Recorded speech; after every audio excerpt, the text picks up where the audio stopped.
Hello friends, स्वर कोकिला लता मंगेशकर, उनका निधन हो गया 6 फरवरी को। पूरा देश गमगीन है। मेरी तरफ से उनको श्रद्धांजलि। तो इस वीडियो में इनके बारे में डिटेल में बात करेंगे, इनके योगदान के बारे में। इसके अलावा भी कई और टॉपिक हैं, जैसे केंद्र सरकार ने यूजीसी का नया चेयरमैन नियुक्त कर दिया है, तो कौन है वो। एनसीईआरटी के नए डायरेक्टर नियुक्त हुए हैं, उनके बारे में बात होगी। बीजिंग ओलंपिक में भारत के एकमात्र खिलाड़ी पहुंचे हैं और उन्होंने ही ध्वजवाहक की भूमिका निभाई है। तो क्यों सिर्फ यही व्यक्ति क्वालिफाई कर पाए, क्या वजह रही, इसके बारे में चर्चा होगी। रामसर साइट 2 नए इंडिया में घोषित हुए हैं, तो टोटल संख्या हो गई है 49। तो मैप के थ्रू बताएंगे आपको कि कहाँ पर कौन से नए ये साइट हैं। रूस और यूक्रेन के बीच में जो टेंशन चल रहा है, उस पर यूनाइटेड नेशन सिक्योरिटी काउंसिल में वोटिंग हुई और इंडिया सहित कई देश उससे बाहर रहे, वोटिंग में हिस्सा नहीं लिया। तो क्या मामला है, और इसके साथ साथ रूस और यूक्रेन का जो पूरा विवाद है वो भी समझने की कोशिश करेंगे। स्टैचू ऑफ इक्वलिटी नाम से प्राइम मिनिस्टर नरेंद्र मोदी ने किस संत की मूर्ति का उद्घाटन किया है, इस पर भी चर्चा होगी। इसके अलावा भी कई और टॉपिक है, उन सब पे डिस्कशन करेंगे। तो दोस्तों, शेयर जरूर करते हैं इस वीडियो को और लाइक बटन जरूर दबाना। सबसे पहले सवाल आपसे हर वीडियो में करता हूं मैं, तो आज का सवाल आपसे है कि जकार्ता की जगह इंडोनेशिया की संसद ने नई राजधानी बनाने का बिल पास किया है, तो इसका नाम बताएं। तो इसका क्या नाम है आपको कमेंट बॉक्स में बताना है। साथ में इसका भी जवाब देना है कि जो नई राजधानी है वो किस द्वीप पर होगी, उस द्वीप का नाम भी बताना है। तो 2 क्वेश्चन हो गए। देखते हैं कितने लोग बता पाते हैं, क्योंकि इसके बारे में मैंने डिटेल में मैप के थ्रू बताया था। मैं इस क्वेश्चन का आंसर इस वीडियो के आखिरी हिस्से में दूंगा। तो शुरू करते हैं, और पहला क्वेश्चन सबसे इंपॉर्टेंट है आज का और गमगीन करने वाला भी। लता मंगेशकर, उनका निधन हो गया कोविड-19 की वजह से 6 फरवरी 2022 को। तो उन्हें किस वर्ष भारत रत्न मिला था?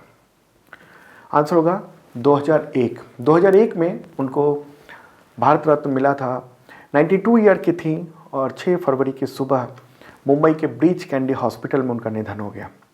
और केंद्र सरकार ने उनके निधन पर 2 दिन का राष्ट्रीय शोक घोषित किया है। ये एक इम्पॉर्टेंट बात है, 2 डेज का। लता मंगेशकर लगभग 2 साल से वो घर से नहीं निकली थी, कोविड-19 और उसके जो साइड इफ़ेक्ट है उसकी वजह से। कभी कभी वो सोशल मीडिया के थ्रू अपने फैंस को संदेश देती थी। अभी हाल ही में वह कुछ वक्त पहले उनके घर के एक स्टाफ मेंबर में उनको कोरोना पॉजिटिव पाया गया, एक व्यक्ति का। उसका इनका भी टेस्ट किया गया तो ये भी पॉजिटिव पाई गई 8 जनवरी को। इसके बाद इन्हें निमोनिया भी हो गया। तो 29 दिनों तक बीमारी से लड़ती रही जंग, और आखिरकार 6 फरवरी की सुबह 8:12 पर इन्होंने अंतिम सांस ली है। तो इनको कई नाम से भी जाना जाता था, स्वर कोकिला, दीदी, ताई जैसे नाम से लोकप्रिय थी। आखिरी गाना उन्होंने किस फिल्म के लिए गाया था? तो आखिरी गाना गाया था उन्होंने, अगर फिल्म की बात होगी तो 2015 में फिल्म थी डुन्नो वाय, उसके लिए। उनके बचपन के बारे में बताऊं, उनका जन्म हुआ था 28 सितंबर 1929 को मध्य प्रदेश के इंदौर में। ओके, और अभी हाल ही में यानी पिछले साल ही 16 दिसंबर को एक ट्वीट किया था उन्होंने, और उन्होंने कहा था कि 12 वर्ष की उम्र में यानी 80 साल पहले उन्होंने स्टूडियो में गाना गाया था। अपने माता पिता के आशीर्वाद को बताते हुए, और उन्होंने कहा था कि पहली बार उन्होंने 16 दिसंबर 1941 को गाया था रेडियो में। ये डेट आप ध्यान रखना। और 80 साल हो गए थे इनको गाते हुए। इनके पिता पंडित दीनानाथ मंगेशकर थे। संगीत की दुनिया में और मराठी रंगमंच में जाना पहचाना नाम था, और उन्होंने ही शुरुआती संगीत की शिक्षा दी थी उनके पिता ने। 5 भाई बहनों में सबसे बड़ी थी लता मंगेशकर। उनकी 3 बहनें हैं, आशा भोसले, उषा मंगेशकर और मीना मंगेशकर। और उनके भाई हैं हृदय नाथ मंगेशकर, जो फोटोग्राफ आप देख रहे हैं, फैमिली फ़ोटो। तो 80 साल से वो संगीत की दुनिया में सक्रिय थी। भारत रत्न मिला था 2001 में उनको, संगीत की दुनिया में उनके अतुलनीय योगदान को लेकर, भारत का सर्वोच्च नागरिक सम्मान। और इससे पहले भी उनको बहुत सारे सम्मान मिल चुके हैं, जैसे पद्म विभूषण, पद्म भूषण, दादा साहब फाल्के अवार्ड वगैरह वगैरह। तो ये पूरी लिस्ट है। अलग अलग वक्त पे उनको अलग अलग अवार्ड्स मिले। फिल्म फेयर अवार्ड तो बहुतों बार मिला, राष्ट्रीय पुरस्कार मिला, महाराष्ट्र सरकार पुरस्कार, पद्म भूषण आप देख रहे हैं 1969 में मिला था, दादा साहेब फाल्के अवार्ड मिला था 1989 में, Filmfare award, screen award, Rajiv Gandhi award, NTR पुरस्कार, पद्म विभूषण, जी सिने अवार्ड, 2001 में भारत रत्न, 2001 में नूरजहां पुरस्कार, 2001 में महाराष्ट्र भूषण पुरस्कार। तो इनका कद इतना बड़ा था कि ये सब पुरस्कार ये छोटे पड़ते हैं। तो इन अवार्ड्स की पूरी लिस्ट मैंने इस वीडियो के डिस्क्रिप्शन में जो PDF है फ्री में है, आप देख सकते हैं, वहाँ से भी ले सकते हैं। ओके, और उनके फिल्मी करियर के बारे में बताऊँ, पिता का निधन हो गया था बहुत कम उम्र में, यानी इनके 13 साल की उम्र थी लता मंगेशकर की, उसी वक्त इनके पिता का निधन हो गया था।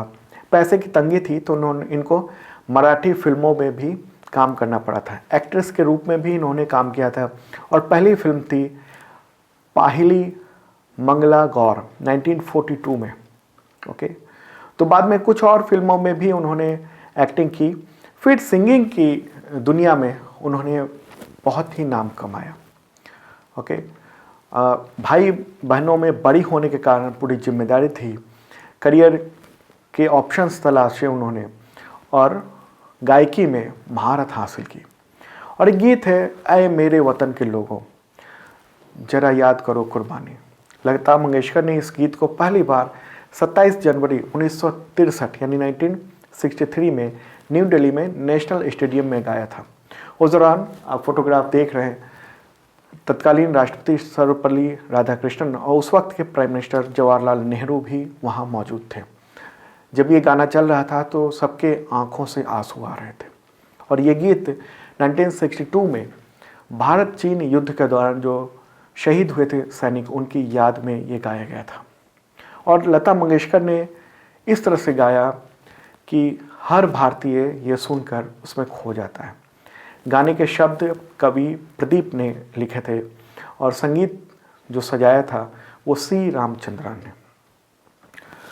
तो एक युग का एक तरह से समापन हुआ है संगीत के क्षेत्र में। इंपॉर्टेंट बातें थी। चलिए आगे बढ़ते हैं, अगला क्वेश्चन लेते हैं। शिक्षा मंत्रालय ने UGC यानी विश्वविद्यालय अनुदान आयोग का नया चेयरमैन किसे नियुक्त किया है? आंसर होगा M जगदीश कुमार। न्यूज़ आप देख रहे हैं इंडियन एक्सप्रेस का। कौन है वो? तो JNU के वाइस चांसलर हैं। ओके, शिक्षा मंत्रालय ने 4 फरवरी को उनको नई जिम्मेदारी दी है। और किसकी जगह ली उन्होंने? तो UGC के जो पूर्व चेयरमैन थे प्रोफेसर धीरेन्द्र पाल सिंह, तो उनकी जगह ली है। UGC में कितने वक्त का कार्यकाल होगा? UGC का लोगो ये रहा, तो 5 साल का कार्यकाल होगा। अगले 5 साल तक वो इस पद पर रहेंगे। इनके बारे में बताऊं, इनका पूरा नाम है मम्मीदाला जगदीश कुमार।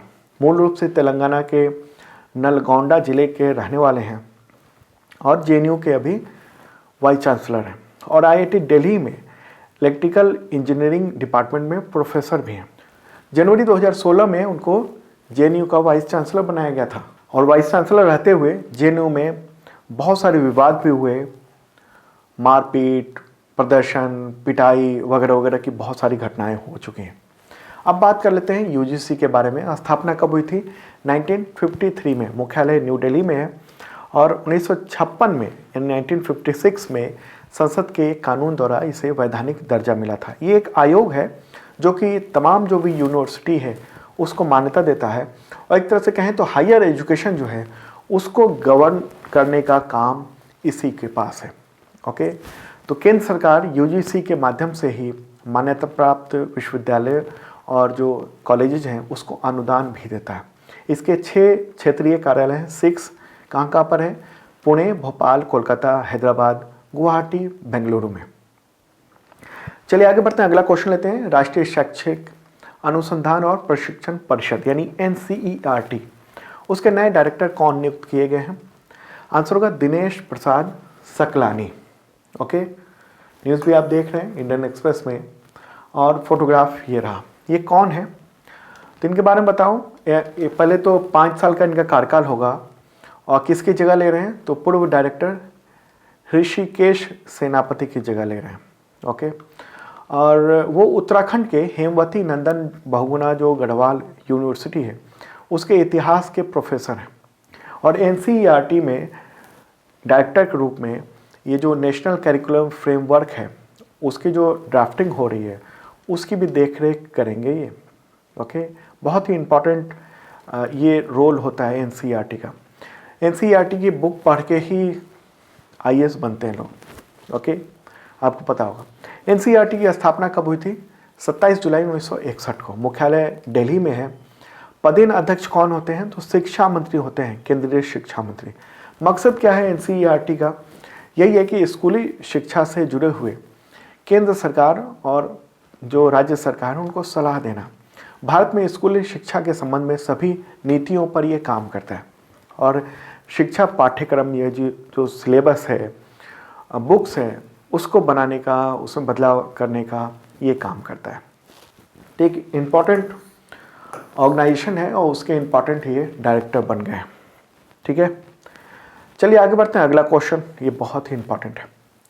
बीजिंग ओलंपिक, जो विंटर ओलंपिक चल रहा है बीजिंग में 2022 का, तो उसमें भारत के एकमात्र खिलाड़ी कौन है जिन्होंने भारतीय ध्वज वाहक की भूमिका भी निभाई है?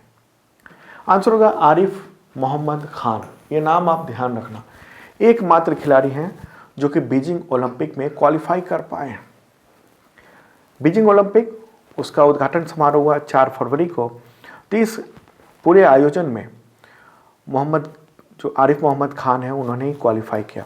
द हिंदू की रिपोर्ट देख रहे हैं और इसमें साफ साफ कहा गया कि 31 साल के हैं ये, और एकमात्र इंडियन खिलाड़ी हैं जो कि क्वालिफाई इन्होंने किया है।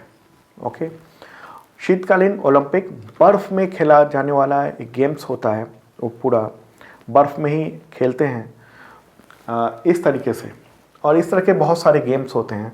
तो नॉर्मल जो ग्रीष्मकालीन ओलंपिक होता है उसके बहुत सारे गेम्स उसमें नहीं होते, तो इस तरह के यानी बर्फ़ में खेले जाने वाले गेम्स होते हैं। तो इस वजह से बहुत कम खिलाड़ी हैं और क्वालिफाई नहीं कर पाए, सिर्फ एक ही व्यक्ति कर पाए और वो है आरिफ मोहम्मद खान। तो उन्होंने ही ध्वजवाहक की भूमिका निभाई। तो वो ध्वजवाहक हैं और उनके पीछे भी कुछ इंडियन दिख रहे हैं। तो ये सब उस टीम के सदस्य हैं। इनमें एक कोच है, टेक्नीशियन है और टीम के अलग अलग मेंबर्स हैं, यानी मैनेजर वगैरह वगैरह। और विंटर ओलंपिक के इतिहास में भारत का प्रतिनिधित्व करने वाले 16वें एथलीट बने हैं वो। ये भी ध्यान रखने वाली बात है। आरिफ मोहम्मद खान के बारे में बताऊं, वो जम्मू कश्मीर के रहने वाले हैं। बीजिंग ओलंपिक, उसका इंडिया ने राजनयिक बहिष्कार किया हुआ है। कोई भी भारत का जो राजनयिक है वो नहीं गया वहाँ पर। और बीजिंग ओलंपिक में 7 खेलों के लिए 109 इवेंट आयोजित किए गए हैं। टोटल 109 गोल्ड मेडल के लिए मुकाबले किए जा रहे हैं और 91 कंट्री के 2871 एथलीट इसमें हिस्सा ले रहे हैं। ओके, और टोटल अगर एथलीट की बात करेंगे तो 1581 जेंट्स हैं, पुरुष हैं, और 1290 महिला एथलीट हैं। विंटर ओलंपिक, इसकी जो शुरुआत हुई थी वो 1924 में हुई थी, फ्रांस में हुई थी। ओके, चलिए आगे बढ़ते हैं। अगला क्वेश्चन लेते हैं। किस राज्य के बखीरा वाइल्ड लाइफ सेंचुरी को वैश्विक रामसर स्थल सूची में शामिल किया गया? आंसर होगा उत्तर प्रदेश। ये घोषणा कब हुई है? तो ईरान के रामसर सचिवालय के द्वारा इंटरनेशनल वेटलैंड डे के दौरान ये घोषणा की गई। तो एक बार मैप के थ्रू भी देख लेते हैं। 2 रामसर साइट की घोषणा हुई है नए, तो एक और है, उसके बारे में अगले क्वेश्चन में बताएंगे। तो सबसे पहले बखीरा वाइल्ड लाइफ सेंचुरी के बारे में देख लेते हैं। तो प्यारा भारत रहा ये, और ये रहा उत्तर प्रदेश। तो उत्तर प्रदेश में ये बखीरा वाइल्ड लाइफ सेंचुरी है और ये कहाँ पर है? तो संत कबीर नगर जिले में है। ओके, यहाँ पर, और गोरखपुर से 44 किलोमीटर की दूरी पर है। ये टोटल जो फैला हुआ है ये है, आप देख रहे हैं, ये बहुत बड़ा ताल है। कितना बड़ा? 29 स्क्वायर किलोमीटर बड़ा। ओके, 1980 में इसको स्थापित किया गया था। देश का जो सबसे बड़े जो नेचुरल फ्लड प्लेन वेटलैंड है उनमें से ये एक है, और यहाँ पर तिब्बत, चीन, यूरोप, सर्बिया, वहाँ से पक्षी आते हैं, और कुछ तो 5000 किलोमीटर की यात्रा करके एक ही बार में वहाँ पहुँचते हैं। तो चलिए अगला क्वेश्चन लेते हैं। किस राज्य के खाजादिया बर्ड सेंचुरी को वैश्विक रामसर स्थल सूची में शामिल किया गया है? आंसर होगा गुजरात। गुजरात का ही है। और पहला तो यूपी का बाखिरा वाइल्ड लाइफ सेंचुरी हो गया और दूसरा ये है गुजरात का खाजादिया बर्ड सेंचुरी। ओके, तो 2 नए हो गए हैं और इसके साथ ही टोटल संख्या हो गई है 49 रामसर स्थलों की। तो गुजरात में अगर बात करेंगे केवल गुजरात में तो अब ये 4 रामसर स्थल हो गए हैं वहाँ पर। तो खाजादिया बर्ड सेंचुरी को भी देख लेते हैं। प्यारा भारत है उसमें ये रहा गुजरात। ओके, और गुजरात के जामनगर ज़िले में ले चलते हैं हम। जामनगर ज़िले में यहाँ पर है, ये समुद्र के किनारे बड़ी सी झील है और वहीं पर ये सेंचुरी है। 1982 में इसको सेंचुरी घोषित किया गया था। 6.05 स्क्वायर किलोमीटर में है ये। साफ पानी की झीलें हैं यहाँ पर और इसका गठन एक बांध के निर्माण के बाद हुआ था 1920 में। ओके, और चिड़ियों की 310 प्रजातियाँ रहती हैं यहाँ पर। तो यहाँ सवाल उठता है कि रामसर स्थल क्यों कहते हैं, क्या है? देखिए, रामसर जो है ईरान का एक शहर है और यहाँ पर 2 फरवरी 1971 को रामसर आर्द्र भूमि समझौता यानी रामसर कन्वेंशन और वेटलैंड तो वो आयोजित किया गया था और दुनिया के देशों ने इस पर सिग्नेचर किए थे। 1975 में ये लागू हुआ था। और तो इसमें जो जल पक्षी हैं और पक्षी हैं उन सब के प्रोटेक्शन के लिए वेटलैंड को प्रोटेक्ट किया जाता है। ओके, और ये एक इंटर गवर्नमेंटल ये संधि है जिसमें आर्द्र भूमि यानी वेटलैंड को संरक्षित करने का काम किया जाता है। इंडिया जो है इस संधि पर सिग्नेचर किया था 1982 में। और भारत में 6 फरवरी तक टोटल 49 रामसर स्थल हो गए हैं। तो ये आप लिस्ट देख रहे हैं, ये सब है। यहाँ तो 20 की लिस्ट है और फिर आगे ये 29 तक की लिस्ट है, 21 से 29, और ये रही 49 तक की लिस्ट। तो ऐसे आप इस वीडियो का स्क्रीनशॉट ले सकते हैं या इस वीडियो के डिस्क्रिप्शन में फ्री में PDF है, आप पढ़ लेना, वहाँ से आपको डिटेल मिल जाएगा। ओके, और अब रामसर स्थल से रिलेटेड कुछ इंपॉर्टेंट सवाल ले लेते हैं जो कि आपके एग्जामिनेशन के लिए बहुत इंपॉर्टेंट है। पक्षियों के उड़ने का पूरा रास्ता बना हुआ है, उन सब ने अपना रास्ता बनाया हुआ है। तो ये जो एरिया है ये सेंट्रल एशियन फ्लाईवे है। ओके, तो इसमें इंडिया आता है। तो यहाँ से साइबेरिया वगैरह, रूस वगैरह से जो पक्षी हैं वो इंडिया में यहाँ आते हैं, यहाँ तक आते हैं। इस तरह से अलग अलग रूट है अलग अलग जगहों का। तो पक्षी उसी डायरेक्शन में आते हैं फिर वहाँ से लौट जाते हैं। इस तरह का रूट भी बना हुआ है जैसे हम लोग का, मनुष्यों का रूट होता है, जाने आने का रोड होता है। इसी तरह से इन्होंने अपना वायु मार्ग बनाया हुआ है।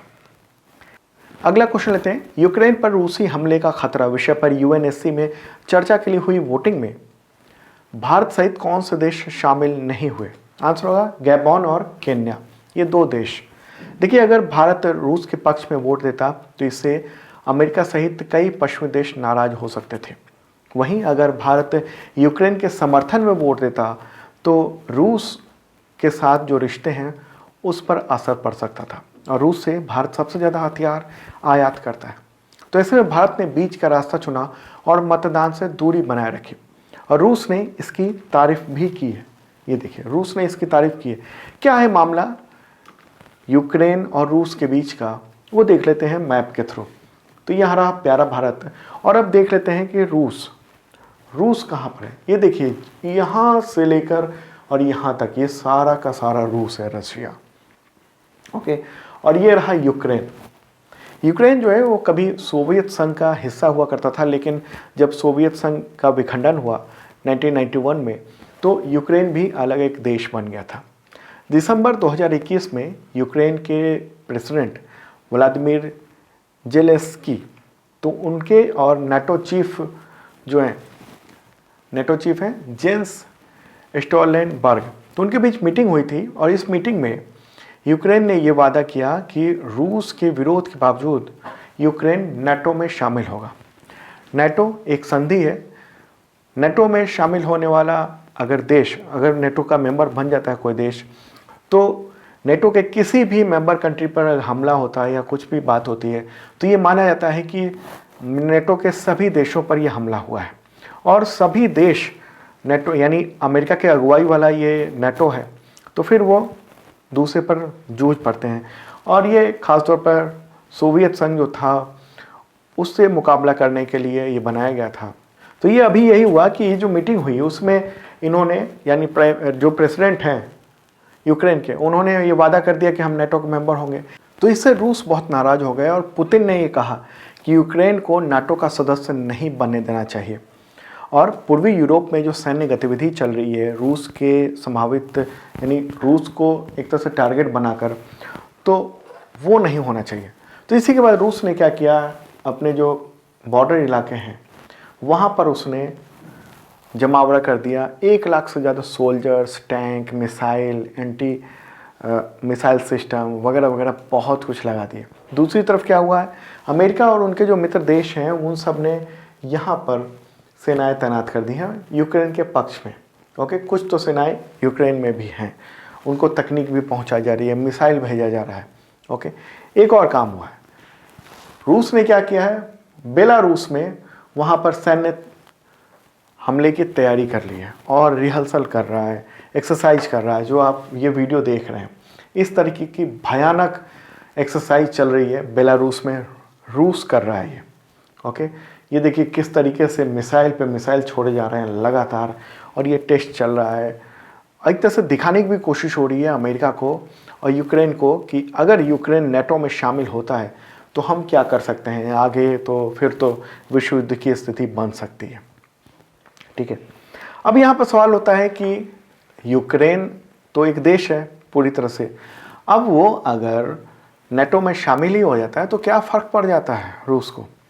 तो देखिए, रूस और यूक्रेन के बीच में जो पूरा एरिया है, मैं दिखाऊं आपको, ये देखिए यहाँ से यहाँ तक बॉर्डर एरिया है और ये 2294 किलोमीटर लंबा है। और अगर यूक्रेन नेटो में शामिल हो जाता है तो और अगर युद्ध होता है तो रूस को बहुत ज़्यादा खतरा हो सकता है। ठीक है, और आपको बताऊं कि यहाँ पर यह है क्रीमिया। कुछ साल पहले तक ये यूक्रेन का हिस्सा हुआ करता था, लेकिन रूस ने ये यूक्रेन से छीन लिया। तो अब अमेरिका को ये डर लग रहा है कि कहीं रूस जो ये यूक्रेन है उस पर भी कब्जा न कर ले। ओके, तो अब सवाल उठता है कि यूनाइटेड नेशन सिक्योरिटी काउंसिल में किस बात पर चर्चा हुई और वोटिंग के लिए कौन कौन किस किस तरफ था।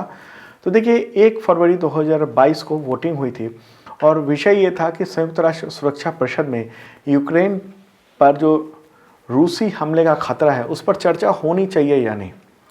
अमेरिका और उसके सहयोगी देश चाहते थे कि चर्चा हो और चर्चा के लिए 9 वोट होना जरूरी था और रूस चाहता था कि चर्चा ना हो। तो इस पर वोटिंग हुई और भारत बाहर रहा और 2 और देश बाहर रहे। तो ऐसा करने से रूस और अमेरिका के बीच में संतुलनवादी कदम के तौर पर भारत रहा। ओके, और आपको खास बात बताऊं कि इस चर्चा के लिए वीटो का प्रावधान नहीं था। आपको पता होगा कि जो अस्थायी सदस्य हैं यूनाइटेड नेशन सिक्योरिटी काउंसिल में, उनको वीटो का पावर होता है, लेकिन बहुत सारे ऐसे भी उसमें चार्टर में यानी उसके नियमावली में है कि किन किन चीज़ों पर वीटो नहीं हो सकता है। जैसे चर्चा होनी है तो उस पर वीटो नहीं हो सकता है, सिर्फ चर्चा के लिए। अगर कोई फैसला होना है, कोई एक्शन हो गया, तो फिर वीटो का पावर हो सकता है, इस्तेमाल हो सकता है। तो इसलिए रूस वीटो नहीं कर पाया, लेकिन रूस के साथ चीन आया। चीन ने इसके विरोध में वोट किया कि चर्चा नहीं होनी चाहिए। 15 सदस्य होते हैं, ओके, 5 तो अस्थायी सदस्य होते हैं और 10 अस्थायी सदस्य होते हैं। तो उनमें से उनको अमेरिका को वोट चाहिए था 9, लेकिन उसको 10 वोट मिल गया। ओके, 3 भारत सहित 3 जो है, भारत, कीनिया, गैबोन, ये सब जो है वो वोटिंग से बाहर रहे। और इस पूरे मुद्दे की रूसी राजदूत ने भारत की तारीफ की है और कहा है कि ये अच्छा किया भारत ने। भारत ने क्या कहा है इस पूरे मुद्दे पर? देखिए, भारत ने यूनाइटेड नेशन सिक्योरिटी काउंसिल में कहा है कि रूस और अमेरिका के बीच में जो टेंशन चल रहा है, तो ये एक तरह से यूक्रेन के मुद्दे पर, तो ये बातचीत होनी चाहिए। बातचीत करके इस पूरे मामले का समाधान किया जाना चाहिए। ठीक है, तो ये था पूरा मुद्दा। चलिए आगे बढ़ते हैं और अगला क्वेश्चन लेते हैं, ये भी इंपॉर्टेंट है। क्वेश्चन होगा, NHRC की लघु फिल्म पुरस्कार प्रतियोगिता में किस मूवी को प्रथम पुरस्कार मिला है जीता है? आंसर होगा स्ट्रीट स्टूडेंट। ओके, न्यूज़ देख रहे हैं इकोनॉमिक टाइम्स में। स्ट्रीट स्टूडेंट जो है वो तेलुगु शॉर्ट फिल्म है और राष्ट्रीय मानवाधिकार आयोग ने आमंत्रित की थी लघु फिल्में। तो 190 लघु फिल्में यानी शॉर्ट फिल्में आई थी और उसमें से विजेता बना स्ट्रीट स्टूडेंट। ओके, तो इसको 2 लाख नगद मिले हैं। और ये जो लघु फिल्म प्रतियोगिता थी इसका उद्देश्य यही था कि मानवाधिकारों को कैसे बढ़ावा दिया जाए सिनेमा के थ्रू। ओके, तो स्ट्रीट स्टूडेंट ये मूवी है, शिक्षा के अधिकार और समाज को बेहतर बनाने की आवश्यकता का संदेश देता है। इसमें इस मूवी में एक व्यक्ति की या कहें सड़क पर रहने वाली एक व्यक्ति की कहानी बताई गई है, उनके अधिकारों के बारे में कहा गया। दूसरा जो पुरस्कार मिला है वो कर्फ्यू को मिला है। ओके, इसके निर्माता हैं श्री रोमी मैतई। 1.5 लाख रुपए का अवार्ड मिला है इसमें इसको। और इसमें मणिपुर के एक बच्चे की कहानी है। ठीक है, तीसरा पुरस्कार मिला है मंग घुयार को। नीलेश अंबेडकर ने ये फिल्म बनाई है। 1 लाख रुपए का तीसरा पुरस्कार ये मिला है। तो NHRC उसके चेयरपर्सन कौन है? जस्टिस अरुण मिश्रा। स्थापना कब हुई थी NHRC की? तो 12 अक्टूबर 1993 को न्यू दिल्ली में मुख्यालय है। अगला क्वेश्चन, महालेखा नियंत्रक यानी controller general of accounts CGA का प्रभार किसे दिया गया है? आंसर होगा सोनाली सिंह। न्यूज़ भी आप देख रहे हैं। तो केंद्र सरकार ने दीपक दास के रिटायर होने के बाद जो पूर्व थे CGA, तो उनके बाद अब सोनाली सिंह को प्रभार दे दिया है। अस्थायी अभिनियुक्ति नहीं हुई है, तो ये भी क्लियर रखना। ओके, हो सकता है कुछ दिनों बाद या कुछ महीने बाद नया व्यक्ति अस्थायी तौर पर आ जाए या फिर इन्हीं को परमानेंट बना दिया जाए। CGA का काम क्या होता है? CGA जो है वो लेखा मामले में या अकाउंट्स मामले में केंद्र सरकार का प्रधान सलाहकार होता है, यानी प्रिंसिपल एडवाइजर होता है। और केंद्र सरकार के जो अकाउंट्स हैं यानी खाते हैं उस पर निगरानी और उसकी देखरेख की जिम्मेदारी होती है। राजकोषीय नियंत्रण और जो इंटरनल ऑडिट्स हैं इन सब के लिए CGA जिम्मेदार होता है। राजकोषीय घाटा वगैरह का जो कैलकुलेशन होता है वो यही करता है। अगला क्वेश्चन लेते हैं, विश्व कैंसर दिवस कब मनाया जाता है? आंसर होगा 4 फरवरी। कैंसर रोगियों के स्वास्थ्य की और कैंसर के बारे में जागरूकता फैलाने के लिए ये दिवस मनाया जाता है। तो 2022 की थीम क्या है? Close the care gap. अगला क्वेश्चन, स्टैचू ऑफ इक्वालिटी नाम से प्राइम मिनिस्टर नरेंद्र मोदी ने वैष्णव संप्रदाय के किस संत की मूर्ति का उद्घाटन किया है, अनावरण किया? ये मूर्ति 216 फीट ऊंची है, बहुत ऊंची। आंसर होगा स्वामी रामानुजाचार्य। न्यूज़ देख रहे हैं द हिंदू में। ओके, तो मैप के थ्रू चलते हैं। कहाँ पर है ये? प्यारा भारत है और यहाँ पर है तेलंगाना। तो ये हैदराबाद में ये मूर्ति स्थापित हुई है और 5 फरवरी को प्राइम मिनिस्टर नरेंद्र मोदी ने इनॉग्रेट किया है। यहाँ पर ये है मूर्ति, ये पूरा परिसर है, उसी में काफ़ी ऊंची मूर्ति यहाँ पर स्थापित की गई है। कितनी ऊंची है? इसकी ऊंचाई है 216 फीट। ठीक है, फोटोग्राफ दिखा देता हूँ। ये देखिए, ये प्राइम मिनिस्टर नरेंद्र मोदी है उद्घाटन और अनावरण के दौरान, और ये मूर्ति है। तो जो मूर्ति है वो स्थापित की गई है रामानुजाचार्य उनकी 1000वीं जयंती के अवसर पर, और प्रतिमा बनाने में 1800 टन से अधिक पंच लोहा का उपयोग किया गया है। ठीक है, करोड़ों रुपए खर्च किए गए।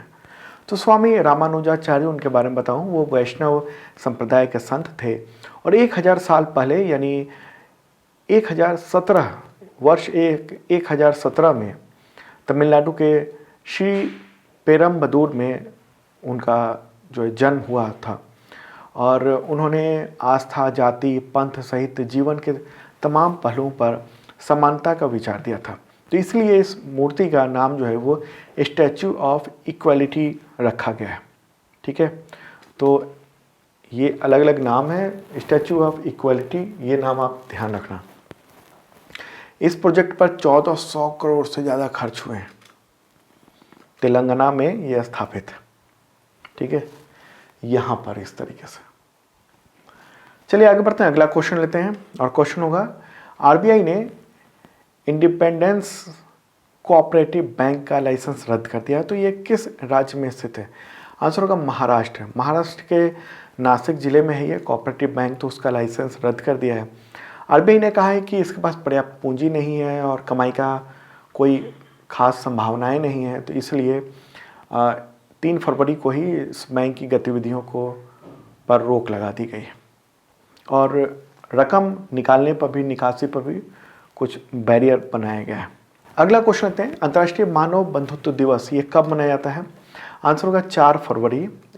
इस दिन का उद्देश्य यही है कि कई सारी संस्कृतियों, धर्मों के बारे में जागरूकता बढ़ाना और बंधुत्व बढ़ाना, सब साथ रहें इस तरह की।